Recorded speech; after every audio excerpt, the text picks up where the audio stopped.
Welcome to the Heart-Centered Sales Leader podcast on webtalkradio.net. I'm your Heart-Centered Sales Leader and host, Connie Whitman. And I hope every week that you come and you join us, that you feel my passion, that word sales that comes across as icky, sleazy, and pushy, it's a no-no. I am on a mission and I'm creating a movement that we're going to change that word of icky, sleazy, pushy to love, care, and respect. So sales comes through as really this dynamic, wonderful conversations we should be having with our clients. Now, to help you on that mindset journey and understand sometimes why you might feel uncomfortable, go to my website. Of course, I have a free gift for you. It's whitmanassociates.com/CSA for communication style assessment. It tells you your superpowers when you communicate, and it gives you an idea of those blind spots. We really need to be and manage our blind spots because that's sometimes where our communication with clients derail. So again, whitmanassociates.com/CSA. It's waiting there for you. Now, my motivational quote today, just to get us in the mindset of the conversation with my guest and I, is by Bill Belichick. And he says, on a team, it's not the strength of the individual players, but it is the strength of the unit, and they all function together. Now, for any business to thrive, what do you think is the biggest asset needed within the organization? Kind of gave you a hint in my quote. And would you, as a leader, really be able to accomplish everything that's needed to keep your organization thriving, whether you're there or not? So are you curious as to what? It's actually two words, and the two words are your team. Now, the next huge question I want you to ask yourself as we have our discussion today is, do you know how to build a high-performing team that thrives whether you're present or not? Now, of course, I have a guest who is going to answer all these questions. She's brilliant. My good friend, Kris Ward. Now, Kris is the leading authority in building your business by building your team. Kris is the founder of the Win the Hour, Win the Day philosophy. She helps entrepreneurs create their W.I.N Team, which is what is next team, using her signature super toolkits so you can get your idea to implementation and make your ambitions come alive. Now, after the loss of her husband, Kris returned full-time to her work as a marketing strategist. She was really thankful to see that her business had not only survived her absence, but was actually thriving. Now, Kris has completely changed the landscape of entrepreneurship by sharing the successful practices that allowed her absence. Kris has been interviewed by one of the original sharks from Shark Tank, Kevin Harrington, and ABC's The Secret Millionaire, James Malinchak. I think I said that right. You can hear Kris on her own podcast, Win the Hour, Win the Day. I was interviewed there, where she has engaging conversations with dynamic guests covering just a variety of business and inspirational tools to help you learn how to run your business. So please help me welcome my amazing, wonderful friend and guest, Kris, to the show. So Kris, thanks for being on. Oh, Connie, thank you for having me. I appreciate it. Yeah, Kris is get it done. Let's move forward. Let's be efficient. And I love meeting people like this. So first question, when should you start building a team?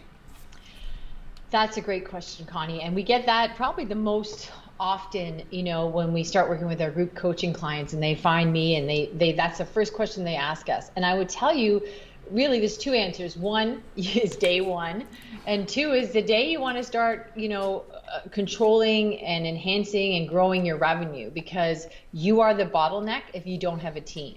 And a team is not expensive. It's easy to leverage, but it is really allows you to stay in your lane of your superpower. And it's also so much more than just having a VA where you take your work and then you dump it on the VA's desk and you think, okay, great, I've got some more space on my desk.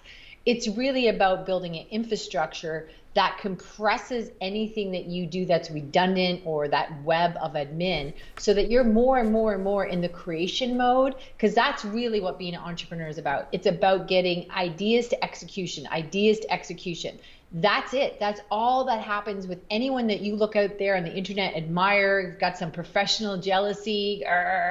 It's because they're getting ideas to execution. So really, it's like yesterday. Yeah, right. As soon as possible. And I think sometimes as a business owner, we have to get out of our own way and give up a little bit of control, which is hard because that's why we're the business owner, right? That element of control. What's the biggest mistake that you find most make when building their team? Well, you just said a couple of things I want to unpack because it's a really simple but profound thing you just said. As a business owner, we all walk around saying we're business owners, but are you really a business owner, or are you what I call a sufferpreneur? You're suffering by yourself. So is it a business? Can you take a break from it? Can you take a vacation? Does it operate without you? If you slipped on ice tomorrow and broke your arm, are you going to be totally fine? Or are you self-employed sufferpreneur? So that word business owner, you really don't have a business until you have a team where you can create consistent work that allows you to leverage your impact and really get to your next idea and just keep going. So that little thing, I think we overuse that word and we want to sound all growed up and we're business owners, but are we really is the first question I would want to ask. Yeah.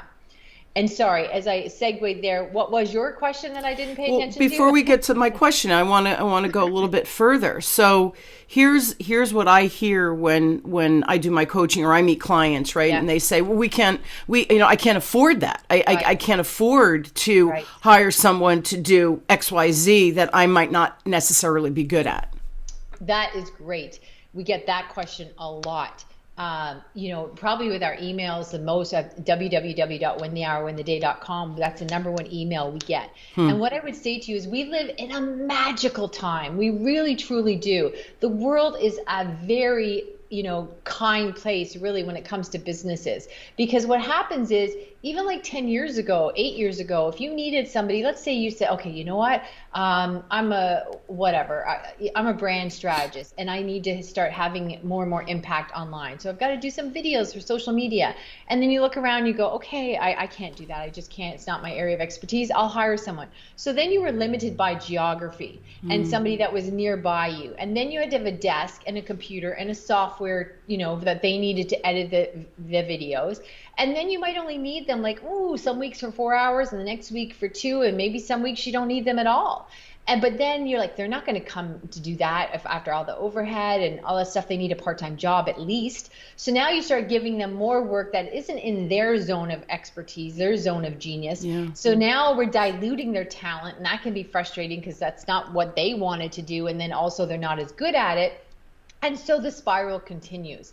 But now we have this beautiful world of outsourcing where you can get, really amazing talent, very economical. And, then we start getting into different global, global infrastructures or global minimum wage. What's the economy in that part of the world? Yeah. But what happens is sometimes then we start going down that road of, moral debate. But sometimes what happens is allowing you to hire somebody that on the planet you found is the best resource, not somebody that lived 5 minutes away, then it allows you to move forward, make more money in the company. And so then you can hire somebody in-house or you can do the next thing you want. So really with outsourcing, I mean, we hire and onboard and train outsourcers for our group coaching clients and stuff like that. Really, if you can afford a cup of coffee, then you truly can afford it, to hire somebody. And I would say to you, if you can't afford to hire somebody, then you really need to hire somebody, because you can't make the money that you need if you don't hire someone. And that ties really quickly into what I call the 3 Ds: damaging overhead, diminished opportunity, delayed income. And damaging overhead, whatever you can sell your product or services for, like whatever, let's keep the math simple, say it's $100. Then when you're doing that, what I call redundant work, or we really live in a world of copy and paste. When you're doing that, you're doing it for $100 an hour because you could be bringing in that money. So you are really heavy damaging overhead where you think, oh, I'll do it for free because I don't have to pay me. No. You're damaging overhead, you're delaying your income, and then you're diminishing opportunity, where we've all showed up somewhere and someone said, oh, I didn't know you did that. I just hired somebody last week for that. Oh my gosh. So yeah, really powerful question, Connie. Yeah, and it's funny because as a business owner, we think, well, my time is my time. I'll save money. And it's really true. If your zone of genius is where you can be charging $500 an hour and you're doing a mundane task like working on your website when you hate every minute of it, you're And losing. not good at it.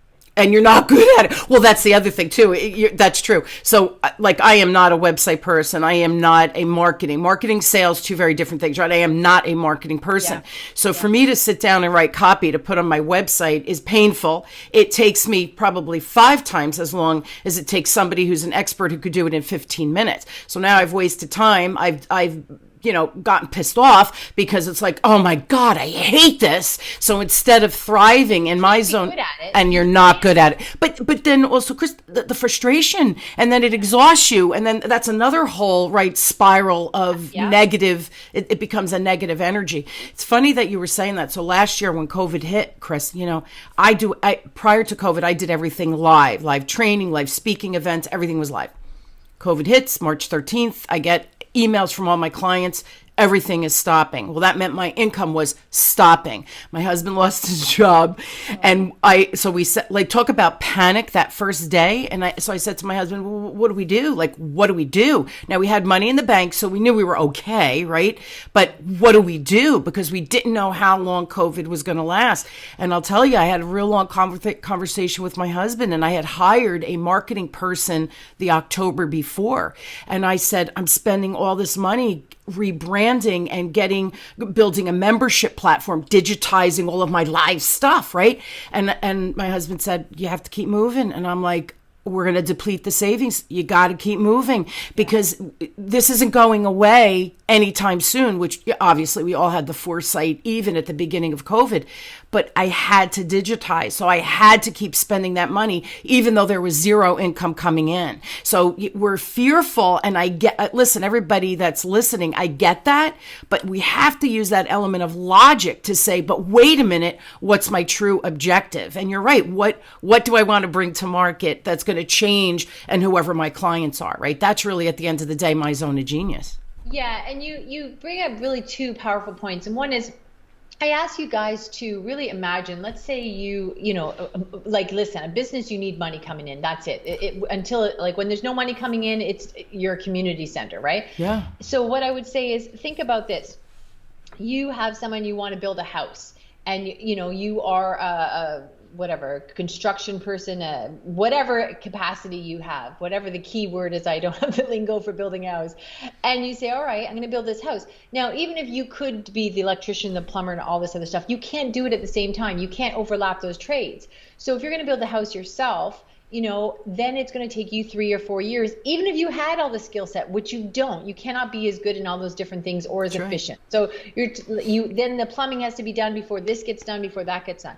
Or can you build a house in 6 weeks, sell it, take the money, and now build the second house because you're the lead guy coordinating the talents, right? So we know that works there. It's just simple math.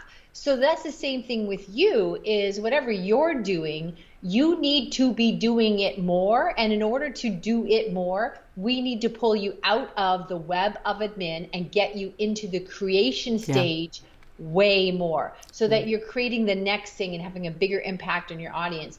And also that lends into what you talk a lot about, Connie, and I think it's hugely important. I am not an expert in sales, but I would tell you that is absolutely last thing you should ever hand over to somebody else.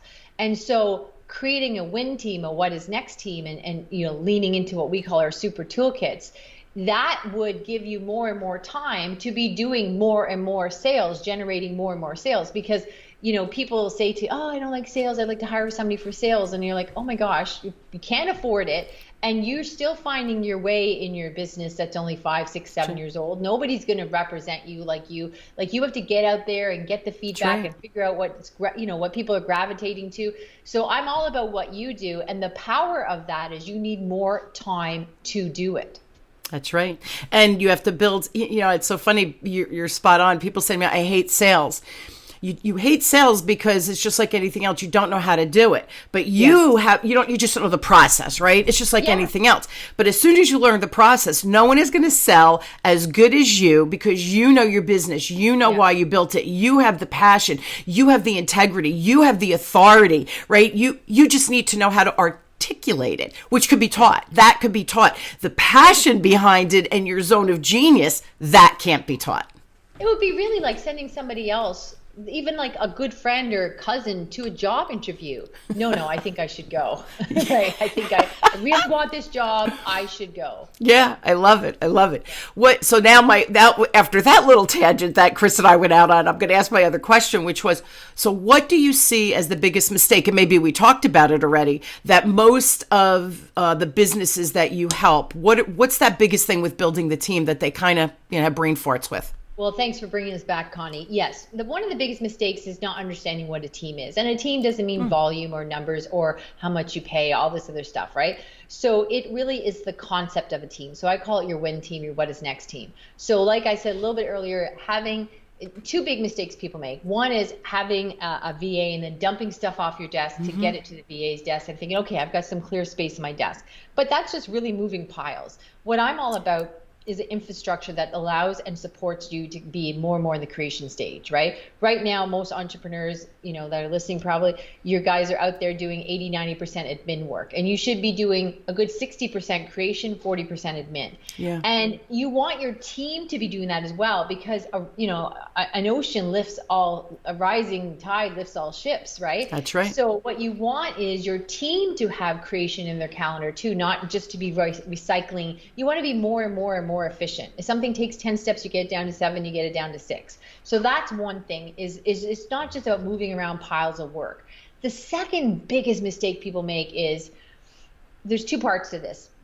Is one, they will hire somebody and they'll this is great, and we got lucky, this is really great. It's really not about luck. There's a process to hiring and onboarding and all that stuff. So then they go, we love Jane, she's awesome. So then they take whatever Jane's good at, maybe she starts as a VA, and then they go, let's get her doing some social media because she's so good at this other stuff. And then they start expanding her and diluting her skill set in different areas. Or even, let's say they hired Jane for social media. Is that doing the backdoor stuff, or is that doing the graphic? Is that doing posts, which I don't think you should ever have somebody do, but that's another story. So then you're like, well, what part of that is? So what often is they use too large of an umbrella, and then they think, oh, well, that failed. I had the wrong person, or maybe I didn't pay enough, or maybe I don't do this. So my big passion for everything that I do is, it breaks my heart when I see you guys out there running around chasing the wrong thing, looking for the wrong solution in the wrong place. Like, this doesn't work. I hired 3 people. Well, what did you hire them for? And how were they onboarded? And how were they trained? And when you do that, it's really super simple and repeatable. I will tell you, my VA that I had, she was my first VA. She was with me for almost 8 years. And then for a number of reasons, she moved on. And we were in the middle of our first launch for the outsourcing playbook for busy entrepreneurs. And she left, and we hired somebody new within a week. And Ruby was up to 80% capacity, and it was fine in the middle of a very chaotic week. So that's the thing, is we had what we call our super toolkits in play. Yeah. So there's no hiccups, where too many people are sort of like a 1950s doctor, where Ethel, the receptionist, is like their work wife, and they're running around, oh, she takes care of me, and then they go hysterical when that person leaves, because I spoke to someone just yesterday, and he said, well, I thought I had a team. I have a VA, and she's been with me a number of years, and she's leaving, and I'm just heartbroken. I don't know what we're going to do. Well, then that's the tail wagging the dog. You don't have a business if you have Ethel. I call it Ethel Syndrome, like Ethel knows because I call it like a coffee shop. Where's the filters? Oh, Ethel knows, right? So you've got an Ethel that's now leaving you like a wife, and you're at a loss, right? So that's a big mistake people make. And I got a text not too long ago, big emoji crying eyes, and she said, my VA is leaving. I don't know what I'm going to do. The company, I don't know where to start. I don't even know what to do. Well, okay, that's a big problem. You are funny. I love the Ethel Syndrome. I can't get that out of my head now, Kris. You're hilarious. So what is, and those were two, I mean, there were multiple layers to those two pieces of the puzzle. But again, I said it before, sometimes business owners, right, we can't get out of our own way to see the forest from the trees. So we need people like you who like slap us around, go, wait, stop it, think logically. This is what you need to do next. It's so funny. And something else you said about, oh my gosh, I'm losing this person, or, oh, I hired this VA and they weren't good and I have to hire another VA and they're not good. And you go through that chain of they're not good because you're either not hiring the right person, so you don't have the right outline, or you're not truly training the person to do what you need them to do. So that revolving door is going to continue. And I see that a lot with sales teams. They say, oh, we got to fire that one too. They weren't able to do what they needed to do. And I think, did you teach them the specifics of the culture here? Did you teach them the products and services so that they could articulate the benefits? Did you coach them on what you actually want them to do, right? So we have to take some ownership too of like that onboarding process. People don't walk in and have ESP with you and say, oh, I know what Kris needs. Oh, I know what Connie needs. It doesn't work that way, right? We have to be able to onboard and tell people, this is exactly what I need you to do. I hired you because this is your zone of genius. But hey, here's our process. Here's the expectations. Here's the boundaries, whatever it is. Yeah, and for so many entrepreneurs, you guys might agree with me out there, is that systems, I call them saving yourself stress, time, energy, and money. They sound very boring and limiting, and what's happening is you're thinking back from when you were an employee of a corporate mindset, and they were boring and limiting because they were really based on covering liability. But when you're an entrepreneur, the ones, our group coaching clients really love what we call our super toolkits, and they're meant to be really efficient and easy, and so that a business is not run on memory. I mean, if you work with me for one day, you'll hear that a business is not run on memory. So you run out and you think, oh, I know these steps, but then maybe you haven't done it in 6 weeks, or you do this, or you're doing something else, or you're busy because a phone call came in. So you want to be able to look at stuff really quickly and just go boom, boom, boom, boom. I mean, nobody hands somebody at FedEx in Oregon to get to a Chicago hospital for a transplant and says, you've got the address, right? They don't do that, right? So even before I hopped on this call, I have a quick little checklist. And, when anything happens, then I can always add to that list, and it grows really quickly. So case in point, I just have a couple of things: make sure I got water, make sure my phone is off, make sure this, boom, boom, boom. Well, then I recently moved, and now I'm hardwired into my computer. And one day somebody said, oh, you're cutting in and out. I'm like, oh, my Wi-Fi is still on, not the hardwire. Okay, so that's on my list. Make sure my hardwire, you just go through really quickly. So what happens is you can turn and constantly add and grow really, really super quick.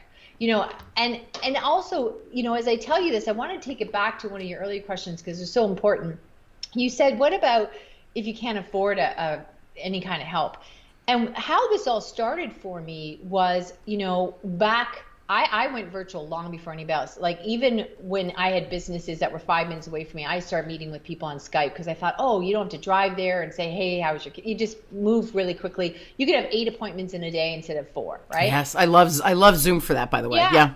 So I was doing this like 8 years ago. But what happened was, even when all my clients were local, what happened was I would be in a meeting as a marketing strategist, and I would be sitting there and I would be making notes and stuff and all this stuff. And I would get back to my office with the potential client notes and doing everything. And I would, hand to God, I would promise, I would put these notes right in the computer right away. Well, 80% of the time what happened, if I was lucky, I got those notes on Friday afternoon into the computer. Often it wasn't until the next Friday. So if this potential client called, I got the opportunity to be one of two people. One, I'm scrambling and they can tell because I'm trying to read these notes that were meant for 20 minutes. Or two, I might misquote them. And as I misquote them, it looks like I'm trying to swindle them. It's like, no, I just got bad notes, which, hey, everyone wants to start working with somebody that's disorganized and has bad notes, right? Absolutely. So then I said, okay, something's got to give. So I hired a transcriptionist. And now at the time, oh my gosh, now there's so many platforms you could pay and you don't even need to hire someone. But I hired someone, and some weeks I needed her for hours of appointments, and some weeks I needed her for none. And the weeks that I needed her for none, great. The weeks I needed her for a lot of appointments, I spent like $12 because she only did that. She had like 10 clients. She only did that. She was really fast. And so, it was crazy. I would just leave the meeting, sit in the driveway, talk for a whole second, blah, blah, blah, or a whole minute, a few seconds, here we go, email it to her, and she put it right into the computer, And that cost me $12. That gave me all of Friday afternoon back. And then, of course, I didn't lose any business because I wasn't running around, grappling at bad pieces of paper. So, I didn't think I could afford it back then, but it was $12 and it really freed me up. So I do challenge you, reach out to me, connect with me, tell me how you can't afford it, and I'll solve that problem for you. Yeah, and it's so funny because now there's so many transcription services. I have Podscribe, brilliant service. Not only do they immediately upload my podcast so I could take that and reuse that content, right? I'm going to publish a book and it's going to be from the podcast, right? And I want to spotlight all of my guests and all of those things. So it'd be really a nice work, right? Piece of work. Yeah. And it's all transcribed already. And they also take all my Zoom. So I could take all my Zoom meetings, all my, when I do my training. And again, it uploads the transcription. I could go in and pull out the content I need, done for me, easy peasy. If I need it, copy and paste it, put it in a different file. So there's so many different resources now. It's ridiculous. And it's affordable. This example I gave you is actually outdated, and even being outdated, it was highly effective and cost me like $12. Yeah, it's still effective. Meetings, and she could do it in like a crazy amount of time. It cost me like $12. Yeah, it's crazy. Yeah. What's the biggest myth about team building that you hear or that you see with your clients? One of the biggest myths is they think, oh, I am so busy as an entrepreneur. I have all this stuff I want to do. I don't have time to manage a team. Yeah. And that is just a team that's set up poorly. And most people are doing that. They're trying, now they have to manage a team. When done correctly, the way we do it is the team really then manages you, right? So that it just lifts you up, and then they take care of and protect you when the right things are in play. Sure. So the biggest myth is, oh, I barely have time to do this myself. I don't have time to manage and parent other people, and it's just quicker if I do it myself. So that is a wonderful way to stay broke. Stay broke and stay underwater the entire time. It's like the old saying, if I go out and I fish for you so I can feed you versus teaching you how to fish so that you can fish yourself if something happens to me. It's the same concept here, right? You're gonna drown. If you don't learn how to delegate and share responsibility, you're going to drown. There's just not enough hours in a day for us to accomplish our own crap that we as the business owner really do need to get done. So it's a slippery slope, right? Kris, it's a slippery slope. It really is. And the word delegate, I mean, it's really not even about that. What happens is most people just aren't aware of, I really believe we live in a copy and paste world, and there's so much pre and post production. So, I had a client that she was an interior designer, and she's like, Kris, you don't understand. I go in, I see the room, it's in my head, I see stuff, I move around, that can't be delegated. You don't get me, right? Okay, fine. So we looked at her meetings. Every time she went home, it was about 2 hours. And we broke it down, and all of a sudden we realized a lot of things that she went and did when she was at the home didn't have to be done there. There was some pre and post work, some admin work, copy and paste. And so we worked with her. And then what happened was we were able to get her appointments down to 45 minutes. And then all the pre and post work was done administratively. So, oh my gosh. So now she just stacks her morning appointments. And now in the afternoons, oh my gosh, she's on podcasts. She's on really big speaking stages. She's writing a book. She's doing all these things that she had big dreams for, but said, no, my industry is different. It can't be done that way. Fascinating. That's a great story, because honestly, I would think if I'm an interior design, I need to be in the space to feel the creative energy, to get to know the client. But really, you can do that. There's a lot of administrative with that. And then there's, what you need to know about the space that you're creating. So that's fascinating. She would argue that she did it better because then she was full on focused on that when she went in. And so, I mean, as one person said on LinkedIn just recently, and she said, Kris, you saved my life, because she was just working so hard and doing this for so many years. And now, of course, you're living in this place where, most of my clients, my coaching clients, tell me that within the first month of working with me, they get 25 hours back a week. And conservatively, we save them $50,000 a year, because that's just wasted money that you don't know. You're not getting out to sales call. You're leaving money on the table. You're missing opportunities. So it's getting that 25 hours back a week that then opens you up to really spreading your wings and being that entrepreneur with all those really wonderful ambitions and making your ambitions come alive, getting your ideas to execution. Yeah. Time is money. Time is money, right? How can a team accelerate their business? Well, it's like everything. I mean, do you want to be in a rowboat with one person, or do you want to be, like, I forget what the technical term is, but when they have them at like Harvard and stuff, that guy at the front of the boat whistling, and then everybody else is rowing, right? I want that job. Yeah. The leader. Yeah, I have to get up early, but I get a free ride. Yeah. So what I would say to you is like, who do you want to be? Like, it's really about being an entrepreneur. It's really about a freedom lifestyle. It's really about pivoting on a really great idea and say, oh, we're going to do this next. It's just awesome. So it just accelerates everything. It's about ideas to execution. That's all you need. Ideas to execution is what any business in the world is built on, whether it's Apple or whether it's anything. It's ideas to execution. It's big, small, medium, large, whatever business you are in, ideas to execution.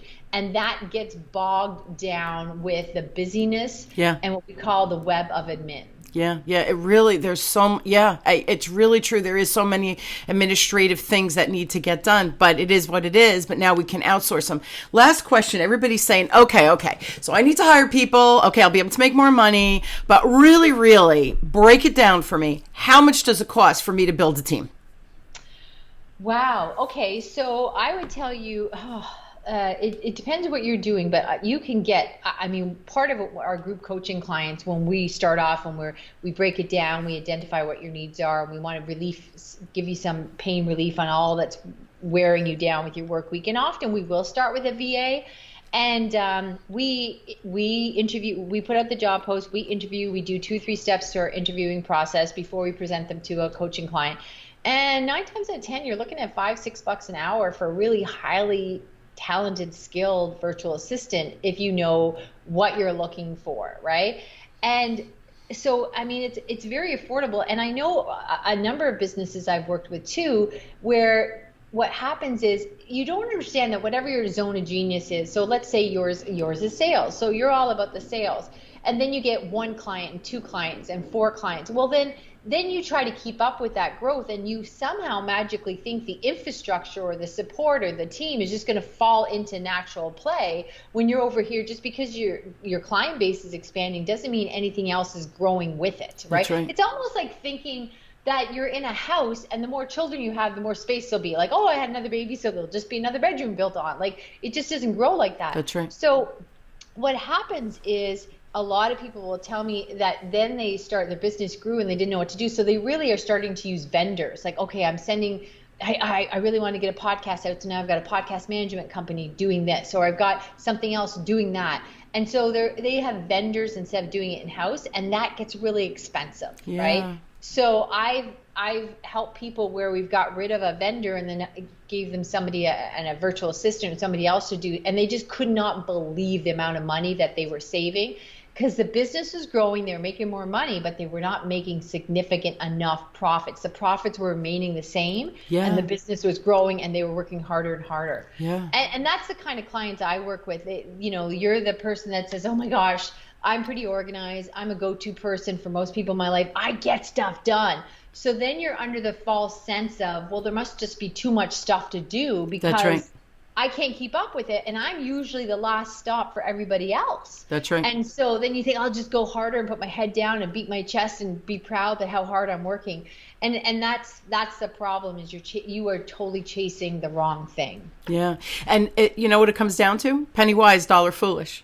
Yeah. You're hiring, you're building your business, you're growing, you're thinking, great, I could hire somebody now. So you're just randomly hiring these vendors instead of bringing someone in who will know your business specifically, know your vibe, know what your like for my YouTube, right? I have a thumbnail, right? They'll know what the vibe you want for that thumbnail. And then they just keep building and building and building because they know you, they know the business, they become part of the team. That's the team piece, not just one-off vendors. I love that, Kris. That's so important. Yeah. For my podcast, When the Day podcast, where we discuss general businesses, anything from social media to sales, I had a pretty influential person call me last week, and forgive me, podcast managers, please, but he had called around and got a lot of prices, and they were rather expensive. And he said, I don't really know what I'm doing yet, Kris, but he said, I saw all your stuff online. You've got like 900 5-star reviews. You've got all these amazing things happening. Man, you got it together. Who is doing yours? I want to work with them. I said, well, that's us. We do it in-house. And he's like, oh my gosh, well, I don't want to run a whole team. I said, well, Ruby does it, and it takes her about, I don't know, 6 to 8 hours a week to do it. So that means it's like $90. And he's like, oh, what the? So he said, I was willing to pay top dollar with whatever company you were using. And so we're doing it at a fraction of the cost that, everybody else is. And apparently we're getting bigger results. So that's where I keep telling people, it's not about, oh, I can't afford it. It's you can't afford not to. You're wasting money otherwise. It's really true. Pennywise, dollar foolish, right? That old saying.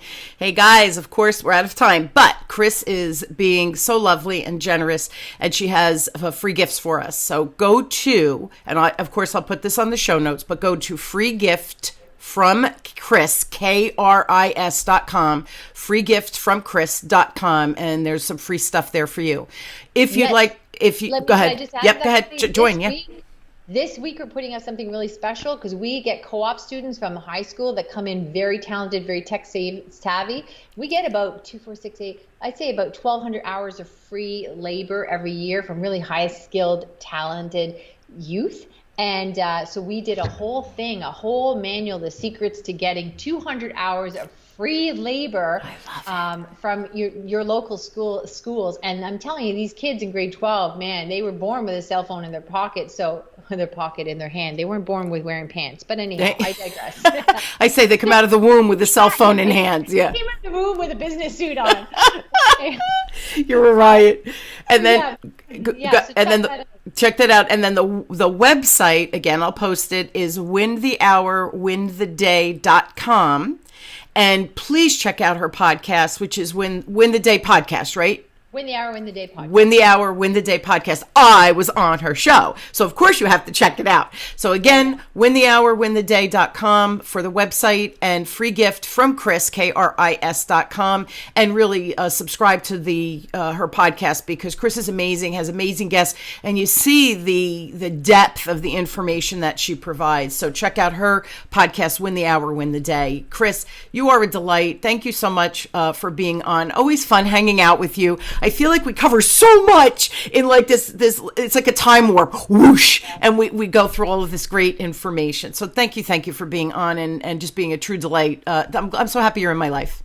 Oh, thank you. You're so kind. Yeah, really happy to know you. And don't forget, go to my website, whitmanassociates.com, and there's a bunch of free resources there for you as well, as it relates to sales and the process and all those cool things. And my book is there, and anything you need to know about Connie Whitman, whitmanassociates.com has it. Thank you again, Kris, for coming on, and I hope everyone will continue to join us weekly as we question, build, and discover together that becoming that heart-centered sales leader, or just heart-centered leader, can easily help you grow, allowing you to embrace sales, embrace team building, embrace your leadership skills, and realize that shifting that mindset's probably easier than you think, because you already are that heart-centered person. Thanks for tuning in to the Heart-Centered Sales Leader Podcast with me, your host and heart-centered sales leader, Connie Whitman, on webtalkradio.net. I really wish you all a wonderful week. Open your minds to the client relationships that are possible as you become that heart-centered sales leader you're destined to be. I'm truly excited and honored to have you on this journey with me, and I'll see you guys next week. Thanks, everybody.